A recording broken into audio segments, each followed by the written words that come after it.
So one of the things that you've been working on Mm-hmm. with you like to eat healthy or Yep. clean? Yeah. Okay, so let's talk about food again. Yeah, I'd love to. Okay, so interestingly enough, 2020 rolled around. Sounds cool. 2 and 2 is 4. Favorite number. We talked about it already.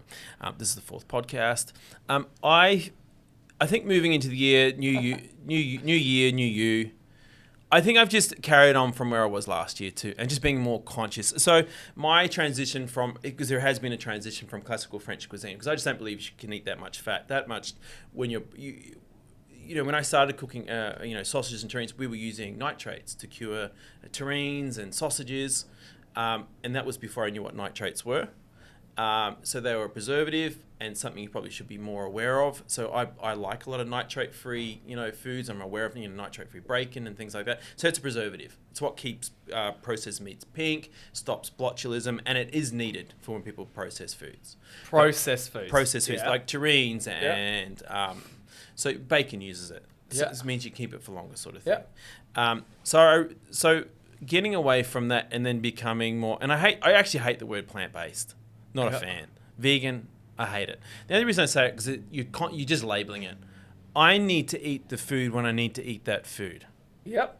All right. You say eating whole foods. Yeah, just eat more whole foods. And even the way I'd shop around the store, I'll go around the outside first. I'd get all the fresh ingredients first. I probably 80 to 90% plant-based. Yep. Outside I eat a lot of fish. Once a month I'd probably eat red meat. Once a month? Once a month if I'm lucky. Yep. Yeah. Where's chicken fall into it? Chicken falls in probably maybe once a week, once every couple of weeks. Okay. More fish. So is that pescatarian? Predominantly pescatarian, but like I said, don't label it. Yeah. As soon as you label something, and I say, people, you then fall into a group of people who eat. It's something I have to be conscious of because I cook food for people. So of course I cook lamb, pig, chicken. I cook it all. Yeah. But the way I eat personally and for how I, as far as my exercise and my regimen when it comes to eating and exercising, I eat predominantly plant-based. But I don't want to label it. So talk about regimen. Yep. What's a week in? I know you're right. You're obviously you're down in Adelaide for the Tour Down Under. Yep. The Santos Tour Down Under 2020. No, it's I actually flew down. Just another thing we can tag. Mate, I have nothing going on. I flew down just for this podcast.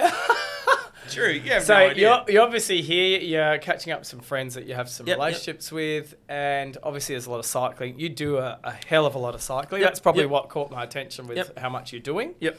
And some of the things that you're doing is your Bondi to Berry, which is Bondi to Berry, ride to remember. Ride to remember. That's a ride for Dementia Australia. Yep. The Tour to Cure. I've been doing. That's a ride for cancer. I was the Leukemia Foundation ambassador. Oh my God, last year. I do a ride for mental health, and actually being down here and doing this event tomorrow night with Black Sheep and Rio Vista, we have these guys created a platform called the Man Ride, and it wasn't just about men riding, but it was being aware of mental health in young men. And so we did a ride from Wales, Holyhead in Wales down to London. It was 1,000 k's over 5 days. So when I go out riding, I actually like a long ride. And for me, it's about managing your personal mental health. For me, there's this thing about being on a bike, and when you're a kid, it's your first point of independence when you learn to ride a bike. Mum or dad's teaching, or you've picked it up yourself, sort of thing. But there is this incredible amount of freedom you get from getting on a bike. Not just, hey, look, no training wheels, but it's that where your parents let you go. I mean, you could fall off. It's the first time you could hurt yourself too. Yeah. So for many, I think as a kid and you go to school and you ride bikes and then work gets in the way and then marriage and then families, there is this period of time when you don't ride bikes if you're not aware of it. But to get back on, there's an interesting thing is because my relationship with my dad flourished through bikes. So I met him when I was 18 and then, he lived in Bondi. I went off to do my own thing. We didn't have the greatest connection. But then maybe at the age of, say, 30, I'm 46 now, 30, maybe 35, 36, he, actually probably even earlier than that. So probably 15 years ago, he was diagnosed with type 2 diabetes. And he was a smoker. He didn't eat well, ate lollies, drank, like just worst lifestyle. Probably was about 115 kilos. He's a couple of inches shorter than me, just very heavy. Diagnosed, and he's like, I'm not going to have diabetes.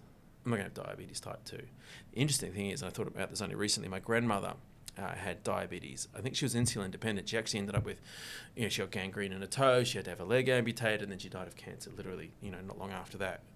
So I think that he got it, and he was like, I'm not going to let this take control of me. My dad's, it's funny like that. So he started running, ran his knees out. Like he was running 15 Ks every day, ran his knees out. And this is at the age of maybe 50, 53, 54.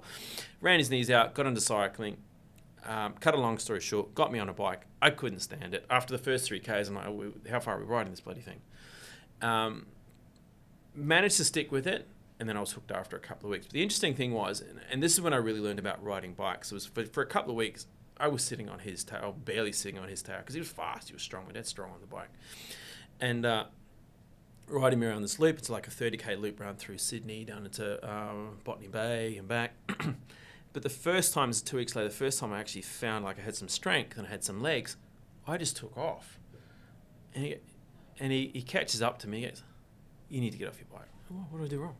He goes, I've dragged your ass around here for the last 2 weeks, and the first time you get a little bit of wind, you just take off.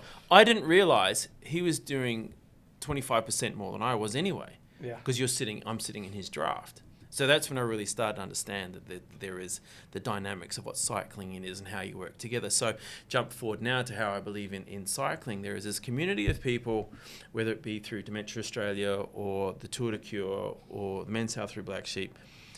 Is there an opportunity to tell stories and share your stories with someone without having to look them directly in the eye? It's like talking to your kids while they're sitting in the passenger seat. You can offload and share so much information without having to look at them directly, but you also have 100% of their time. There's no phones, there's no technology in front of them.